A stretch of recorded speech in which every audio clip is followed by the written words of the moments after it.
Israel और Hamas की जंग में अब तक 5,000 लोगों की मौत हो चुकी है। 1,400 इजराइल की तरफ से और 4,500 लोग फिलिस्तीन की तरफ से यानी गाजा में जान गंवा चुके हैं। लेकिन कल जो हुआ वो इस युद्ध में मिनी एटम बम जैसा है, जिसके बाद इस पावर गेम में बहुत कुछ बदलाव दिख रहा है। गाजा में के अल शहली अस्पताल पर हमले में 500 लोगों की मौत के बाद इस युद्ध के महायुद्ध में बदलने का डर और बढ़ गया है। इजराइल के खिलाफ इस्लामिक लॉबी को दम मिल गया है। इजराइल सबूत दे रहा है कि अस्पताल पर हमास के संगी साथी फिलिस्तीन इस्लामिक जिहाद यानी पीजेआई का रॉकेट गिरा था। गाजा के आतंकियों ने ही अस्पताल में औरतों बच्चों को मारा है और अब ये सबूत वो यूएनएससी यानी यूनाइटेड नेशन सिक्योरिटी काउंसिल में देने जा रहा है। लेकिन इस्लामिक देशों ने बाहें और चढ़ा ली है। उनकी नजर में इजराइल ही कसूरवार है। आज ओआईसी की बैठक हुई जिसमें ईरान बढ़ चढ़कर बोला। उसने इजराइल की तेल सप्लाई रोकने और उसके राजदूतों को मुस्लिम देशों से बाहर करने का प्रस्ताव रखा। नई बात यह है कि ऑफिशियल फिलिस्तीनी यानी महमूद अब्बास वाले पीएलओ ने भी सीधे इजराइल पर ठीकराव हो रहा है। कहा है कि इजराइल के हाथ खून से सने हुए हैं। और इन सबके बीच अमेरिकी राष्ट्रपति जो बाइडेन इजराइल तो पहुंचे, लेकिन अब बिना कुछ हासिल किए लौट रहे हैं। बाइडेन ने इजराइल के साथ खड़े रहने और हमास को मिटाने की कसम दोहराई है। अस्पताल के हमले पर इजराइल को क्लीन चिट दी है। साफ कहा है कि अस्पताल पर आतंकियों ने हमला किया था, लेकिन दिख रहा है कि बाइडेन महायुद्ध के हालात नहीं टाल पाए। हमले के बाद 3 देशों ने, यानी 3 देश कौन कौन से थे? फिलिस्तीन जो वेस्ट बैंक वाला है, जहां के महमूद अब्बास प्रेसिडेंट है। इसके अलावा मिस्र जो बहुत महत्वपूर्ण है, मिस्र से बॉर्डर लगता है, और जॉर्डन। इन तीनों के राष्ट्राध्यक्षों के साथ उनको बैठक करनी थी, उसको उन्हें टालना पड़ा। गाजा हमले के अस्पताल पर हमले के साथ इस्लामिक देशों ने अमेरिका और इजराइल को एक तराजू पर तौल दिया है।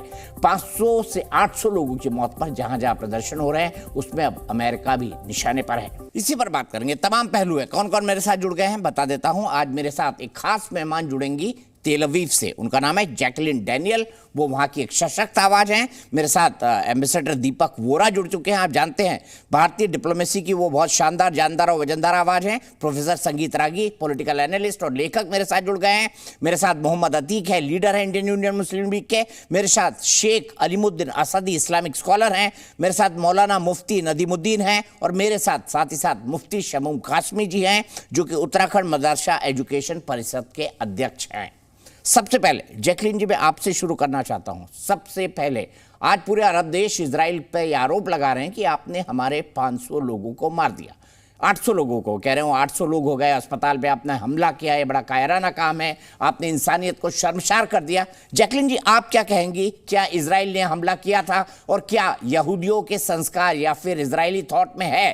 क्योंकि मुझे पता है वहां 16 लाख मुसलमान अभी भी रहते हैं इजराइल के अंदर। अनम्यूट कर दीजिए। हाँ, बिल्कुल बिल्कुल। पहली बात तो शलोम सभी लोगों को, आपको इजराइल यहाँ पर बहुत सी प्रूफ्स आए हैं कल से। पहले स्वाभाविक ढंग से, पहले जैसे ही ये बम स्फोट हुआ, पहले सभी लोगों ने यही कहा। इनफैक्ट न्यूयॉर्क टाइम्स तक सभी लोगों ने यही कहा कि इजराइल के स्ट्राइक से हुआ है। लेकिन थोड़ी ही देर बाद में पता चला, यहाँ पर प्रूफ है कि आसमान में इजराइल की तरफ से कोई भी हवाई जहाज नहीं आया था। जो भी हुआ था वो हमास ने या इस्लामिक जिहाद ने, I am not sure which terrorist organisation, उन्होंने रॉकेट्स जो छोड़े थे, और साफ साफ दिखाई दे रहा है कि उन्हीं का रॉकेट मिस फायर होके उसी हॉस्पिटल पे गिरा। ये अनदर थिंग जो प्रूफ करता है, जो जब भी इजराइल हमला करता है तब जमीन पे एक बड़ा होल हो जाता है। यहाँ पर सिर्फ आग लगी थी। आई am not sure if it is 500। मैं मानती हूँ कि बहुत लोगों का नुकसान हुआ, बहुत लोगों की जानें गई भी होंगी, लेकिन ये 500 नहीं थे। कि हमने ये भी देखा है कि ये सिर्फ पार्किंग एरिया में गिरा था और पार्किंग एरिया में थोड़े से कार्स बर्न हुए। So I am not sure how valid it is. जो भी कहा जा रहा है कि 500 या 800 लोगों की मौत हुई है इसकी वजह से, पूरी तरह से इतने दिनों में होगी, I am sure about it, but not for कल के हमले की वजह से, कल के रॉकेट मिसफायर की वजह से।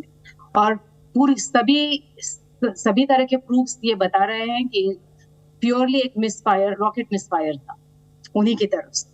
ठीक है, रॉकेट मिसफायर। मोहम्मद अतीक साहब के पास चलते हैं। मोहम्मद अतीक साहब बताइए, ये कह रहे हैं रॉकेट मिसफायर है, पूरी दुनिया कह रही है, ना कोई सुनवाई ना कोई गवाही, लेकिन सबने कह दिया कि नहीं किया तो इजराइल ने। अतीक साहब, आपको भी लगता है? देखिए, दरअसल बात है, मुझे तो लग रहा है कि जिस तरह से जैकलिन बता रही हैं कि मुझे तो लग रहा है कि सारे इजराइल के जो रॉकेट हैं, मिसाइलें हैं, वो फुसफुसा बम हो गई हैं। मतलब उसमें कोई दम रहा नहीं है।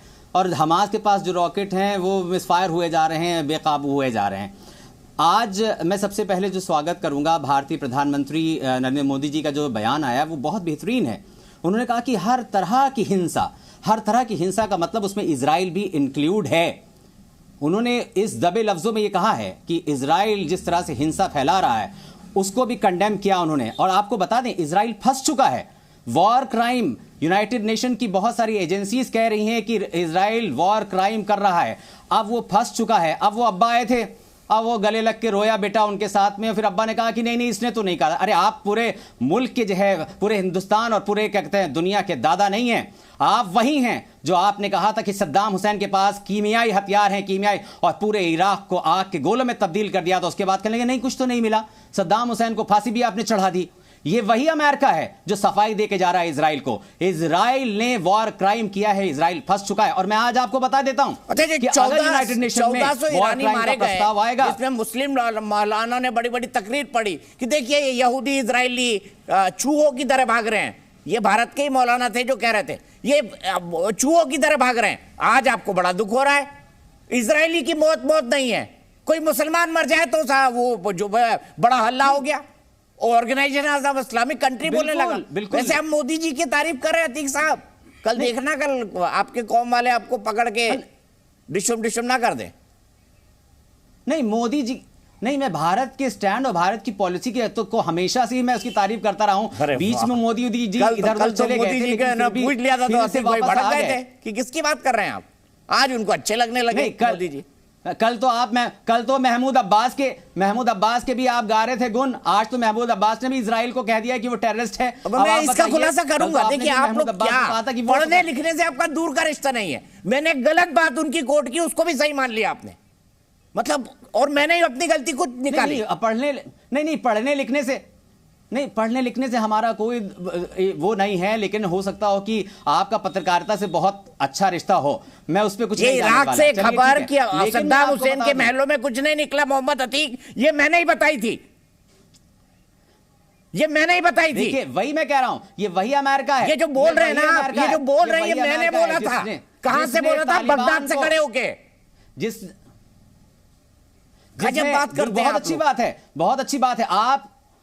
बहुत अच्छी बात है, आपने वहां से पत्रकारिता करी, सच्ची पत्रकारिता करी, आपको सलाम। लेकिन मैं आपको बता दूं, ये वही अमेरिका है जिसने तालिबान को इतने साल तक टेररिस्ट करते करते उनके आगे हाथ जोड़े कि भैया मुझे जाने दो, और अपना सारा साजो सामान देके चला गया उनको और कहा कि चलो ठीक है, अब संभालो तुम। ये है अमेरिका जो पहले क्राइम कराता है, क्राइम करता है और क्रिमिनल का साथ देता है। और अब वो इजराइल के साथ खड़ा हुआ है, कुछ कर नहीं पाए, क्योंकि जिस तरह से अब इजराइल उनके हाथ से निकल चुका है। इजराइल उनकी एक बात मानने को तैयार नहीं है। अब आप देख लीजिए, जितने भी इस्लामिक ममालिक हैं, ओआईसी देखिए कितना मोहम्मद अतीक साहब ने लखनऊ बैठे सब बता दिया। आप लखनऊ में बैठे ना अतीक साहब?